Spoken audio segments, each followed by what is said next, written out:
इधर पूर्व प्रधानमंत्री मनमोहन सिंह के पुराने बयान ने लोकसभा चुनाव के सियासी पारे को हाई कर दिया। पीएम मोदी और अमित शाह ने चुनावी मैदान से कांग्रेस को घेरा और कांग्रेस की चुप्पी पर सवाल उठाए।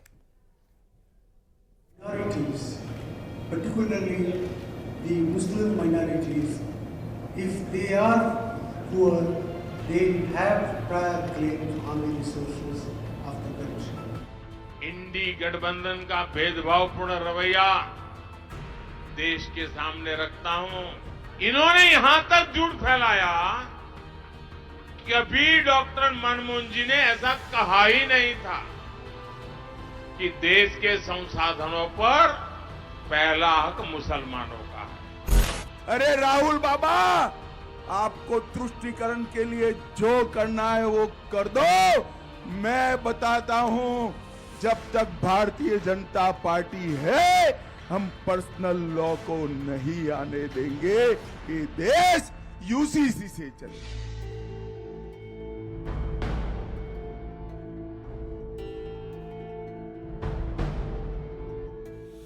कामदार नामदार शक्ति मंगलसूत्र संपत्ति विरासत आरक्षण के बाद अब संसाधनों का मुद्दा लोकसभा चुनाव में गरमाने लगा है। पूर्व पीएम मनमोहन सिंह के एक बयान को बीजेपी ने जारी किया और कांग्रेस के खिलाफ मोर्चा खोला।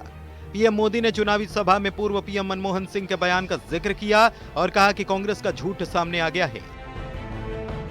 पीएम ने यह भी कहा कि उनको 25 साल डराने की कोशिश की गई, लेकिन वो डरने वाले नहीं हैं। इन सबको चुनौती देता हूं, पहले उसे समझ ले। 25 साल हो गए, आपने मुझे बहुत डराने की कोशिश की, अभी तक नहीं डरा पाए हो। अब कोशिश बंद कर दो।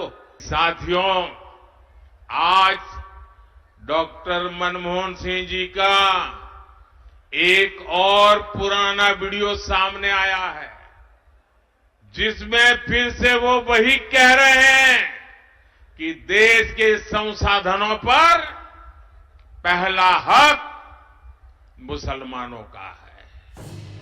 प्रधानमंत्री ने मनमोहन सिंह के जिस बयान का जिक्र किया, उसे सुन लीजिए। I said minorities, particularly the Muslim minorities, if they are poor, they have prior claims on the resources of the country. I used the word all for all minorities, and I added for layer, particularly Muslim minorities, if they are poor, they have a prior right on the resources of the country. I stand by that. उधर गुना में ज्योतिरादित्य सिंधिया के प्रचार के लिए पहुंचे गृह मंत्री अमित शाह ने धारा 370 को लेकर कांग्रेस को घेरा है और आरोप लगाया कि राम मंदिर के काम में कांग्रेस अड़ंगा लगाती रही है। अमित शाह ने यह साफ कर दिया कि देश के संसाधनों पर पहला हक केवल गरीबों का है। अरे राहुल बाबा, एक कांग्रेस की सरकार नहीं है, नरेंद्र मोदी की सरकार है।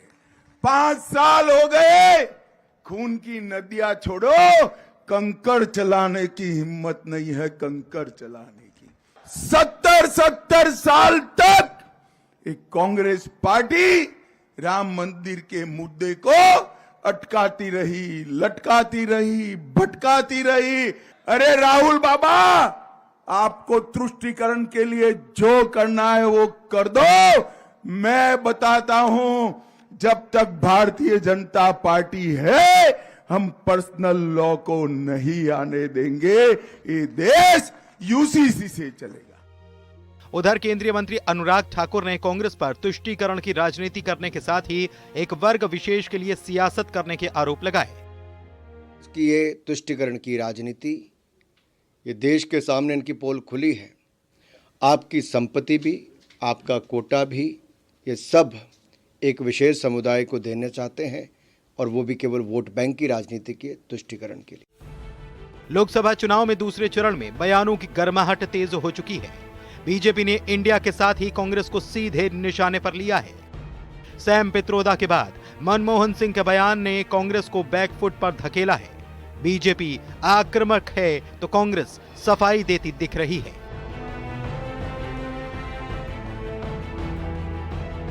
Bureau report, news 18।